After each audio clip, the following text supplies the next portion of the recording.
Warning! Bitag Line Primetime is a social media production that caters to mature audiences. It is a no-holds-barred expression of views and opinion of the investigative journalist and host Ben Tulfo, intended for Filipino viewers worldwide. Discussions may contain language and humor that may be inappropriate for some sensitive viewers.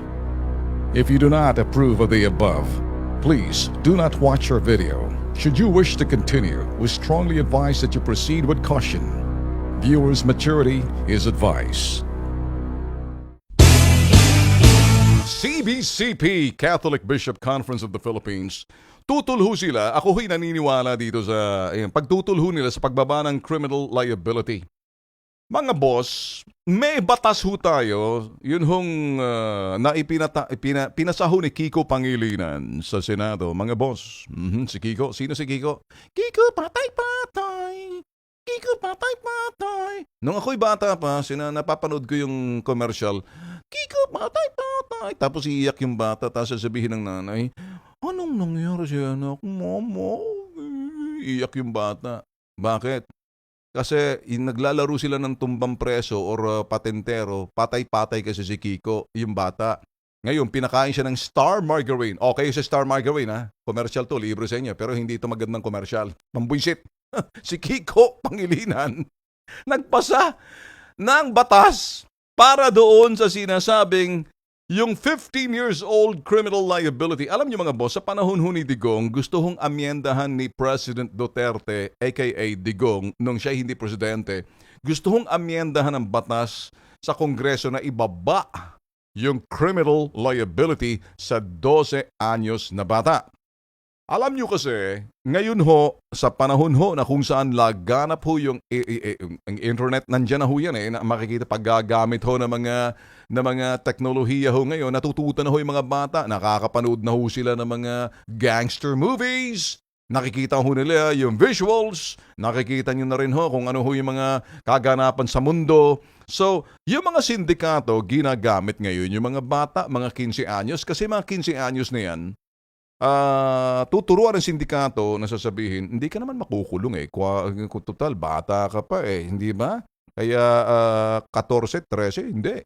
Mapapawalan sala ka pa So ngayon, ang maganda ho rito, ako ho'y naniniwala na the discernment, yun hong nakakapag-isip, may isip na yung bata. Alam niyo sa panahon ngayon, 12 anyos pa nga lang, nakakabuntis na, marunong nang gumawa ng bata.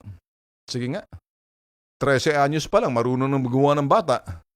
13 anyos parang marunong na huwamak ng mga baril. Alam niya na kung ano yung Glock 1911 o semi-automatic. Alam niya yung mga cop killer ng mga baril. Lalo-lalo na yung mga batang nirecruit na ng sindikato pagdating ho ng mga 15. Pagdating ho ng 14, 15, nire-recruit na ho nila yan. So yung criminal liability ho ng kay Kiko is 15 years old. You know, I think that yung criminal liability is 12 para ho yung mga bata maturuan ng tama, para ho magkaroon sila ng takot sa batas. Lalo na ho ngayon sa panahon ho ni Digong. Alam niyo ho ba bakit? Ni President Duterte. Kasi pag ganyan na ho, yung mga magulang, ako ho'y naniniwala na kapag ang isang kriminal na bata na talagang alam niya ho, talagang matigas na ang kanyang... Kasi nakikita niyo mga boss, marami ho sa Pilipinas na anak ng anak na lang pag nangate kayo, kiss-kiss nyo na sa semento. Ang problema, kinikis-kiss nyo sa gabi. Ibang klaseng kiss-kiss. Ngayon, pag umulan, pumapatak na naman ang ulan sa bubong ng bahay. Di maiwasan gumawa ng di inaasahang bagay. Ano yung bagay na yun? Gawa ng bata, bata ay ginawa kapag umuulan. Kaya naman kayong mga malilibog, tigilan yung tapes yung inyong kalibugan. Ito ho'y mga magulang, pambuisit din ho to Does any one of you in the family na ang mga magulang hindi inaagalagaan yung mga bata na dapat pati magulang ikulong? Pag gumawa ka ng bata, hindi mo kayang disiplinahin ng mga bata, pati magulang dapat ikulong. Kung sakaling gawa kayo ng gawa, di nga kayo sandali. Tumawag kayo ng hasa! Pahasa natin yung dayunyo rin yan, tsaka yung iba dyan, lagyan ng siling labuyo pag hindi na kayo matigil na.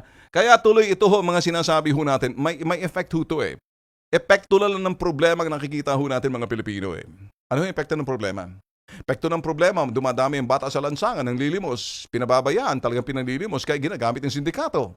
Kahirapan ho ba yan? Hindi. Kung mahirap ka, ba't ka mabilis gumawa ng bata? Kung sino pang mahirap, siya pang masipag gumawa ng bata. Kung sino pa yung medyo may kakayanan, nagtitipid ng anak.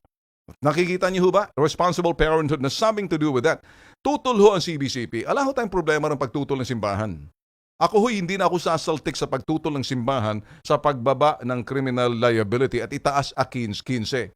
Sinubukan na ho natin yan eh. Lalo pa nga sumahol eh. Ang dami ho ngayon ng mga batang Sus Mariosep, nakakapatay, involved na ho sila sa gang, nagdadala ho ng baril, kasama na ho sila, nire-recruit na ho sila sa mga sinasabing gang.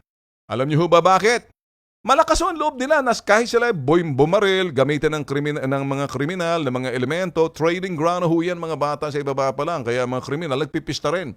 Pag binaba mo yan, at pagkatapos pag ang isang bata ginamit ang si kriminal, dapat double bitay agad. sa panahon ho ni Digong, ang gusto ho mangyari, mga boss, na ito ho mga bata, hindi na ho kung kinakailangan, ibaba yung criminal liability. Ano ho yun? Sa halip na 15 anyos, 12, dapat ituro sa eskwela. Pagkatapos, hindi lang ho dyan. Panagutin ho yung mga magulang na gumagawa ng bata tapos pinababayaan lang. Parang akala mo gumagawa ng mga pusa na dumadami. Pag nabasa, dumadami lalo. Gremlins pala yun.